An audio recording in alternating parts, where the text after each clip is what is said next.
আবু ওবায়দ, আপনি লিখেছেন, রুকিয়া বলতে আসলে কি বোঝায়? রাসূল করিম সাল্লাল্লাহু আলাইহি ওয়াসাল্লাম কি নিজে কখনো রুকিয়া করেছিলেন? রুকিয়া কি সুন্নাহসম্মত পদ্ধতি? ইদানিং শোনা যাচ্ছে অনেক রাকি নাকি রোগীর শ্লীলতাহানি করার চেষ্টা করেন এবং অনেক চার্জ দাবি করেন।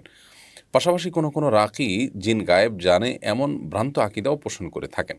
এ বিষয়ে আপনার কাছ থেকে জানতে চাই। খুবই গুরুত্বপূর্ণ একটি প্রশ্ন। রুকিয়া হলো ঝাড়ফুঁক করা।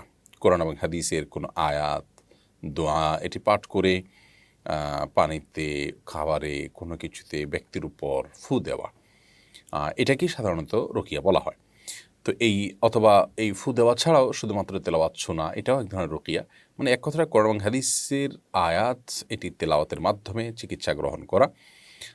কোরআনের আয়াত এবং দোয়া কোরআন হাদিস আপনার থেকে প্রমাণিত, এগুলোকে এগুলোকে দিয়ে চিকিৎসা গ্রহণ করা, সেটি পড়ার মাধ্যমে, পাঠের মাধ্যমে, এটি রুকিয়া। নবী করিম সাল্লাল্লাহু আলাইহি ওয়াসাল্লাম নিজে রুকিয়া করেছেন। বুখারীর হাদিসে আম্মা জান আয়েশা রাদিয়াল্লাহু তাআলা আনহা বলেছেন যে নবী করিম সাল্লাল্লাহু আলাইহি ওয়াসাল্লাম যখন অসুস্থ হতেন তখন তিনি সূরা ফালাক এবং সূরা নাস এই দুটি সূরা পড়ে তিনি নিজের শরীরের উপরে ফু দিতেন।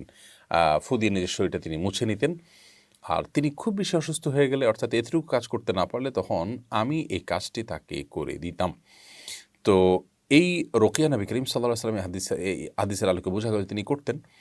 আর এছাড়াও তিনি তাকে একবার লাবিদ ইবনে আসম নামক একজন ইয়াহুদি জাদু করেছিল, এটিও বুখারীতে বর্ণিত হয়েছে।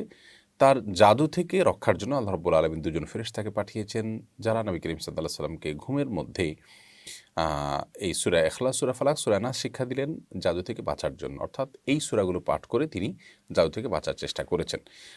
আর এই তিনগুলো পড়লে মানুষের বিভিন্ন বিপদ আপদ থেকে আল্লাহ তাআলা হেফাজত রাখেন, এটিও তিনি হাদিসে নির্দেশ করেছেন। এখান থেকে বোঝা যায় কোরআন হাদিসের আলোকে এবং কোরআন কারীমের আয়াত দিয়ে ঝাড়ফুঁক করা, এটি কোরআন এবং হাদিসের আলোকে প্রমাণিত। নবী সাল্লাল্লাহু আলাইহি ওয়াসাল্লাম করেছেন। সাহাবীদের একটি দল কোনো এক জায়গায় যাচ্ছিলেন, সেখানে প্রতিমধ্যে তারা একজন সাপে দংশন করা মানুষকে শুধু সূরা ফাতিহা পড়ে রুকিয়া করার পর তিনি সুস্থ হয়েছেন এবং সেখান থেকে তারা পারিশ্রমিকও গ্রহণ করেছেন। নবী করিম সাল্লাল্লাহু আলাইহি ওয়াসাল্লাম সেটাকে অ্যালাউ করেছেন। এখান থেকে রুকিয়া যেটি জায়েজ এবং সেই সাথে এখানে যে পারিশ্রমিক গ্রহণ করাও যায়, সেটি স্পষ্টভাবে আরও প্রমাণ হলো।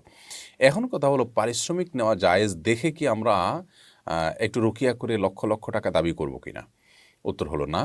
এটি আলামত এবং লক্ষণ খারাপ।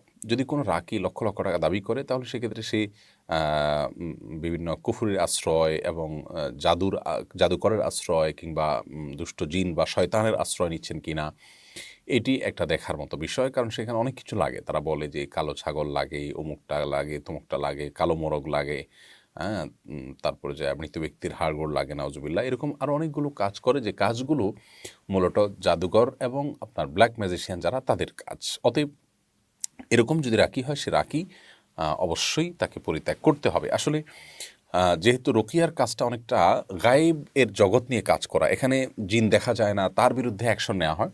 তো এই জন্য অনেক দুষ্ট লোক সেখান থেকে অসৎ যে প্রক্রিয়া সেটি অবলম্বন করে থাকে এবং সেখানে মানুষকে প্রতারণা করে থাকে। এই জন্য যারা সত্যিকারের রাকি হবেন, প্রথমত তারা কোরআন এবং হাদিসের আলোকেই ঝাড়ফুঁক করবেন, এর বাইরে যাবেন না। তাবিজ দিবেন না, যথাসম্ভব ঝাড়ফুঁক করবেন। তাবিজটাকেই অনেকে আপনার মূল পেশা হিসেবে বানিয়ে নিয়েছে এবং সেখানেও নানা রকমের আজে বাজে ফেরাউন, হামান, নমরুদ ইত্যাদি লেখা আরও অনেক উল্টাপাল্টা কাজ আছে, সেগুলো করে। তো রাকি হবেন, কোরআন হাদিসের আলোকে ঝাড়ফুঁক করছেন, এক। আর দ্বিতীয়ত হলো, যেই রাকি রুকিয়া করতে গিয়ে, ঝাড়ফুঁক করতে গিয়ে লক্ষ লক্ষ টাকা দাবি করছেন, অস্বাভাবিক কোনো চার্জ দাবি করছেন, তাকে অ্যাভয়েড করতে হবে। কারণ এক্ষেত্রে যেটা বলেছি যে এটি ভ্রান্তিকর বিভিন্ন পদ্ধতির অনুসরণের একটা আলামত হতে পারে। সেই সাথে রাকি নিজে আমলদার হবেন এবং তিনি শুধুমাত্র রুকিয়া করেই দিবেন না, বরং পেশেন্টকে কিছু আমল বাতায়ও দিবেন। এটি ভালো রাকির একটা আলামত। আর এর পাশাপাশি কোনো রাকি জিন গায়েব জানে এ দাবি করলে সেটিও তার খারাপ রাকি হওয়ার আলামত এবং এরকম রাকি থেকে রুকিয়া বা ঝাড়ফুঁকের যে সেবা, সেটি নেওয়া যাবে না। অতএব বিষয়গুলো আমাদেরকে মাথায় রাখতে হবে।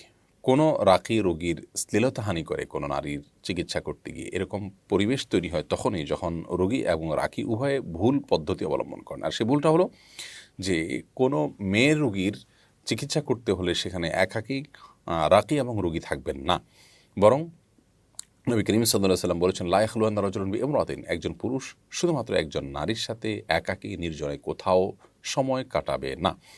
যার কারণে আপনি যদি কাউকে ঝাড়ফুঁক করতে হয়, কোনো নারীকে একাকী তিনি, তাহলে সেক্ষেত্রে তার সাথে অন্য নারীদেরকে রাখতে হবে, পর্দার আড়ালে রাখতে হবে। আপনি অপর প্রান্তে থাকবেন, অথবা আপনার সাথে অন্যান্য পুরুষরা থাকবে, তিনি পর্দার আড়ালে একাকী থাকবেন। এক কথায় ফিতনার আশঙ্কা যেটি, সেটিকে সম্পূর্ণরূপে দূর করে তারপর রুকিয়া করতে হবে। আর সব সেক্টরেই ভালো মন্দ মানুষ থাকে, অতএব তারাও মানুষ, তাদের মধ্যে আপনার মন্দ চরিত্রের মানুষ থাকতে পারে, বা পাশবিকতা বা পশুত্ব এটা তাদের মধ্যে জেগে উঠতে পারে। সেই কারণেই কিন্তু শরীয়তের এই সীমানাগুলো আমাদেরকে মেনে চলতে হবে, পর্দার যে বিধিবিধানগুলো আছে সেগুলো মেনে চলতে হবে।